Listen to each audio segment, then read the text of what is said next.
집값 하반기 상승설 무게 하락세 멈추고 거래량도 증가라는 기사가 있어서 가져왔습니다. 머리 기사 나온 거는 수도권 아파트 매물 감소 여의도 마포 신고가 사례도라는 기사입니다. 자, 서울 쪽은 지금 많이 뜨겁습니다. 예. 우리 한 3년 전에 경험했던, 언제입니까? 서민 피치가 15억, 16억 하던 그 시절만큼은 아니지만은 서울은 지금 나름대로 뜨거운 상황들이 좀 연출되고 있는 것 같아요. 보시죠. 자, 주택시장이 침체기에서 벗어날 조짐을 보이고 있다. 서울을 비롯한 수도권에선 매물이 줄고 매매 가격이 오르는 추세다라고 하겠습니다. 어디서? 서울을 비롯한 수도권에서입니다. 예. 그리고 지금 보시면 아실에 따르면 그 서울 아파트 매물 건수도 한 달 전보다 2%가 감소했다. 경기도와 인천 전체적으로 수도권을 볼 수가 있겠죠. 여기도 지금 매물 건수가 매물 건수가 줄어들고 있다라고 이야기하고 있습니다. 아파트 거래량이 회복세를 보이면서 매물도 소진되고 있는 것으로 풀이된다. 거래량이 는다는 것은 저가 매물은 소진된다고 보시면 됩니다. 거래량이 는다는 것은 저가 매물 당연히 먼저 팔리겠죠. 그러면은 거래 가격은 한 단계 위에 가격대에서 이제 매수 매도가 줄다리기를 하는 가격대가 형성된다. 그렇게 보시면 됩니다. 그래서 거래량이 매우 중요합니다. 서울은 지금 의미 있는 지난달에 4,000건 거래량을 회복했고 이번 달에도 그 이상의 거래량이 나올 것이라고 이야기를 하고 있습니다. 그럼 어디가 그렇게 올랐는가? 자, 보시면 서울에서는 재건축 기대감이 있는 여의도를 중심으로 곳곳에서 신고가 경신 사례도 나오고 있다라고도 하고 있고요. 경기도 같은 경우에는 일기 신도시 재건축 선도지구 지정과 GTX 호재가 맞닿아 있는 그런 지역에서 신고가가 나오고 있다라고 이야기했습니다. 어디입니까? 대표적으로 분당이죠, 그죠? 일기 신도시 하면은 분당이 대표적이고. 성남 분당의 백현 5단지 휴먼시아와 안양도 일기 신도시 중에 하나죠. 안양 목련 6단지에서 신고가가 나왔다라고도 이야기하고 있습니다. 전문가들은 하반기 들어서 수도권을 중심으로 주택시장이 침체기를 벗어나기 시작할 것이다 라고 보고 있습니다. 다만 지방의 경우 주택가격 회복에 시간이 더 걸릴 것으로 보인다라고 이야기하고 있습니다. 예, 이 부분 중요합니다. 예. 하반기 들어서 수도권을 중심으로 주택시장이 침체기를 벗어날 것인데 지방은 아직 멀었어. 조금 더 기다려보세요. 이런 이야기를 하고 있습니다. 전문가들이. 현재 금리가 유지될 경우 전세가 상승세가 이어지면서 전세 수요가 매매 수요로 유입될 수밖에 없다. 서울의 경우 향후 상승 여력이 보일 것으로 전망한다. 그리고 서울 핵심 지역은 이미 전고점 회복을 넘어서 가격이 많이 오른 상태다. 이 같은 상승 기류가 서울 외곽 지역과 수도권까지 퍼지고 있다. 그런데 지방은 현재로선 전고점에 도달한 일부 지역들에서도 그 이상의 추가 상승세를 기대하기 어렵다. 라고 지금 기사가 나왔습니다. 예, 여기에 대해서 제 의견을 말씀드리겠습니다. 불과 올해 초만 하더라도 하반기에 집값 상승을 전망한 전문가들은 거의 없었습니다. 거의 없었어요. 내년쯤이나 돼야지 집값 회복될 거야. 이런 전문가들이 조금 있었고 올해 상반기 하반기 모두 집값이 반등하기 어려울 거야 라고 전망했던 전문가들이 1월 달에 많았습니다. 그런데 요즘에 서울 수도권 쪽에 집값 하락한다고 이야기하는 전문가들은 지금 거의 안 보이죠. 다들 쏙 들어갔어요. 지금 이렇게 이제 전문가들 전망조차도 하반기에는 서울 수도권은 집값이 상승할 것이라는 것에 무게를 두고 있는 분석들이 나오고 있습니다. 실제로 서울 상급지에서는 이미 신고가를 찍은 것도 나올 정도로 상승세가 완연합니다. 이러한 상급지에서 출발한 상승 무드, 서울에서 상급지면은 결국은 강남 상구, 용산 그 정도가 되겠죠, 그죠? 그쪽에서 출발한 상승 무드가 중급지, 하급지, 그리고 그걸 넘어서 수도권을 넘어서 지방까지 이어질 것인가가 결국 하반기에 관전 포인트가 되지 않을까라고 생각합니다. 자, 그러면은 여기서 생각해 볼 부분이 그런 겁니다. 네. 그럼 왜 상급지가 먼저 오를까? 집값이 왜 상급지가 먼저 오를까? 네. 거기에 대해서 제 생각을 좀 말씀드려 볼게요. 자, 우리가 집을 매수한다는 것은 이후에 상승할 가능성에 베팅을 하는 거겠죠. 만약에 이후에 집값이 떨어질 거라 생각한다면은 집 살 사람 아무도 없겠죠. 그냥 전세 살고 월세 살지. 누가 하락할 거라는 하락할 거라 생각함에도 불구하고 집을 사겠습니까? 그런 사람은 없겠죠, 그죠? 네. 자, 그러면 부산의 경우로 예를 들어서 한번 비교를 해봅시다.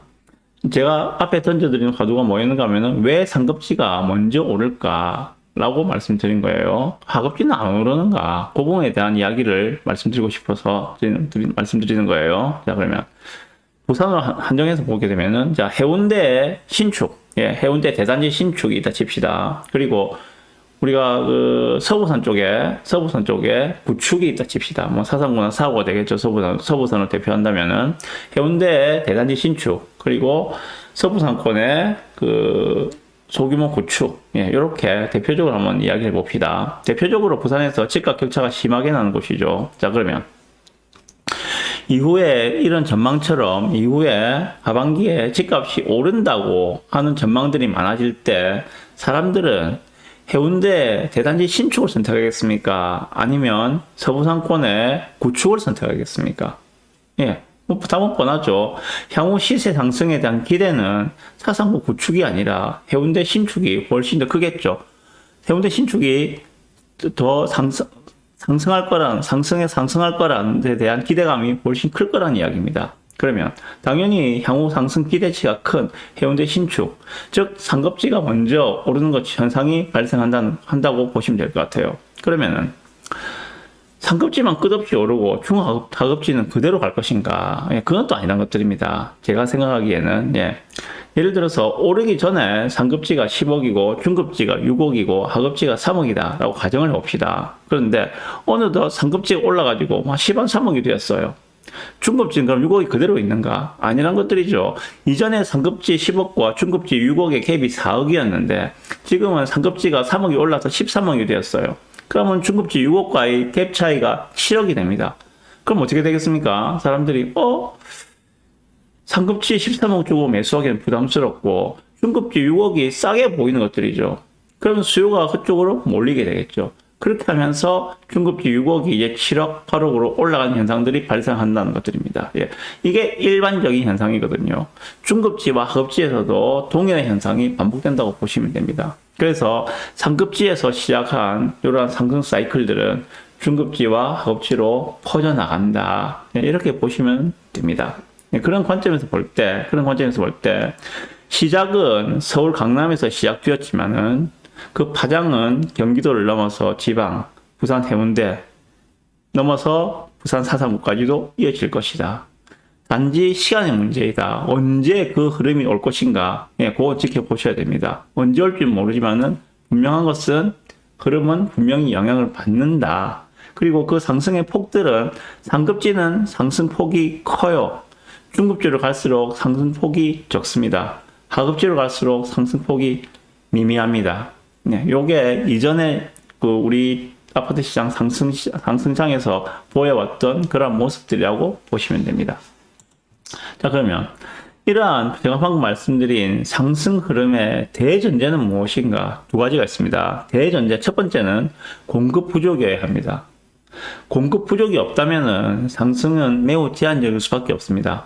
공급 부족으로 전세가가 올라서 평균 전세가율 이상을 만족해야만 합니다. 부산 같은 경우에는 늘 말씀드리지만은 올해 입주 물량 1만 6천 세대, 25년 입주 물량 1만 세대, 26년 입주 물량 1만 세대로 매우 입주 물량이 부족한 구간으로 들어가게 됩니다. 그래서 첫 번째 전제인 그 공급 부족은 부산 같은 경우는 이제 만족하지 않았는가라는 생각이 들고요. 거기에다가 일정 전세가율, 평균 전세가율 이상을 만족해야 되는 말씀드렸죠. 그죠? 이렇게 입주 물량 부족 구간에서 전세로 수요가 몰리게 된다면은 전세가는 상승할 것이고 평균 전세가율 이상을 만족할 것이다. 그러면 상승하기에 필요한 첫 번째 조건, 대전제가 마련된다. 라고 보시면 됩니다. 잠깐 여기 이거 좀 보여드릴게요. 자, 요게 지금 아실에서 볼 수 있는 그 우리 매매 물량 변동 그래프입니다. 요 지금 빨간색이 부산의 전세 물량, 전세 매물 물량을 나타내는 그래프인데요. 23년도 1월달 문제입니까? 한참 대출금리가 뭐 6%, 7%, 8% 왔다 갔다 하는 그 시점이었습니다. 그 당시에 부산의 전세 매물 개수가 18,000개가 넘었습니다. 그 당시에 18,000개가 넘었어요. 입주 폭탄 구간이었죠. 작년에 입주 물량 폭탄 구간이었습니다. 그런데 지금 어떻는가? 지금은 부산 전체 전세 매물 개수가 11,000개입니다. 거의 40% 정도가 줄었어요. 입주 물량 폭탄 구간을 지나면서 전세 물량이 소진되고 지금은 그 소진 속도가 더욱더 빨라지고 있다. 만약에 이 전세 매물이 계속해서 더 줄어든다면은 당연히 전세 가격은 더 올라갈 수밖에 없겠죠. 네, 이걸 말씀드리고요. 자, 그리고 두 번째 전제 말씀드립니다. 두 번째 전제는 네, 하반기에 대출 금리가 다시 5%를 넘어서는 일이 없어야 합니다. 예. 지금 현재 그 주택담보대출금리 같은 경우에는 4% 초반 정도로 보시면 됩니다. 4% 초반 정도 일반적으로 우리가 받을 수 있는 분들 같은 경우에는 4% 초반 정도인데 요게 대출금리가 다시 뭐 5% 넘어서 6%까지 간다는 이런 기사들이 나온다면은 예, 상승으로 턴하는 시점은 조금 더 미루어진다고 보셔도 됩니다. 그렇지만 지금 나오는 이야기는 미국의 기준금리는 아마 9월달부터 하락을 할 것이다. 좀 시장의 전망들이 좀 지배적이라고 보시면 될 것 같고, 한국 같은 경우에도 지금 국내 경기를 부양하기 위해서 금리를 낮추고 싶은데, 미국이 안 낮추고 있으니까 못 낮추고 있는 실정이고, 만약에 미국이 0.25%를 내려준다면은 한국도 빠르게 금리를 인하할 것이다. 라는 전망이 현재 시장의 전망입니다. 네.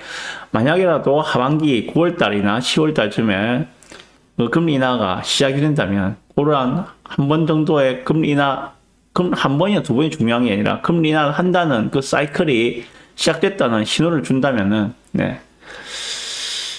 집값 상승은 조금 더 빠르게 진행되지 않을까라고 생각을 해봅니다. 첫 번째 기사 가지고 말씀 많이 드렸는데, 자, 그럼 여기서 대응 전략입니다. 대응 전략. 첫 번째, 다주택자 투자자분들, 자, 역전세 등으로 힘들었던 시기는 이제 거의 마무리되었다고 생각합니다. 거의 마무리되었어요. 아마 최근에 전세 맞추신 분들, 역전세 마지막 끝물에 아마 고생하셨을 건데, 그래도 이전보다는 좀 올라왔으니까 다행이라는 생각이 드는데, 이제 거의 다 왔습니다. 조금만 더 기다리시면은 이제 좀 턴된 모습에서, 상승으로 턴한 그런 시점에서 포트폴리오 조정도 하시고, 예, 그렇게 하셨으면 좋겠다는 생각이 들고요. 그리고 1주택자분들, 1주택자 갈아타기 하시는 분들, 대부분 다 뭐 중급지에서 이제 상급지로 이동을 고민하시는 분들이 많으실 거라 생각합니다. 만약에 내가 타겟팅하고 있는 상급지가 이미 많이 올랐다면은 좀 기다리셔야 되겠죠. 그렇지만 약간, 그러니까 이전 최저점 대비해서 한 10%, 15% 정도 오른 이런 상황이라면은 지금이라도 과감하게 중급지를 빨리 처분하고 상급지를 갈아타시는 것이 바르지 않겠는가라고 생각합니다. 만약에 내가 타겟팅하는 상급지가 최저점 대비해서 30% 정도 올랐다면은 그때는 따라가시면 안 돼요. 그때는 기다리셔야 됩니다. 중급지에 있는 내 집이 올 때까지 기다리셨다가 중급지가 오르는 타이밍이 온다면은 상급지의 상승은 주춤할 수밖에 없거든요. 그러면은 중급지에 있는 내 집이 오른 타이밍에 처분을 하시고 상급지로 갈아타시기를 권해드립니다. 그리고 마지막으로 무주택자분들 내 집 마련은 가용자금 범위 내에서 조금 서두르셨으면 좋겠다. 이제 그렇게 많은 시간이 남은 게 아니라고 생각합니다. 올 가을장 되면 아마 정말 볼만할 겁니다. 이 땡볕이 내릴 때는 이 여름에 비수기죠. 여름이 비수기에 내 집 마련을 위해서 발품을 조금 더 바라보시기를 바랍니다. 그리고 이렇게 내 집 마련을 하실 때는 트렌드에 맞춰서 매수하시기를 추천드립니다. 트렌드가 뭡니까 요즘에?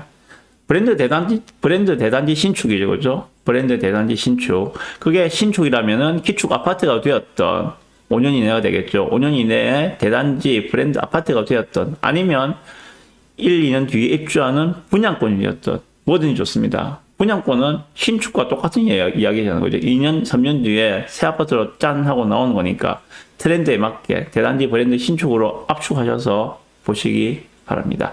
내가 만약에 사하구에 살고 있다면, 사하구에 브랜드 대단지 신축, 예를 들면 장림두산 이런 걸 선택하시라고요. 올 9월달에 입주 아닙니까? 내가 만약에 동래구에 살고 있다면, 올해 9월달에 입주하는 동래 레미안 프레스티지 이런 걸 선택하시라고요. 아니면 이제 입주 2년 지난 동래 레미안 아이파크 이런 걸 선택하시라고요. 이런 말씀을 드리고 있는 겁니다. 네.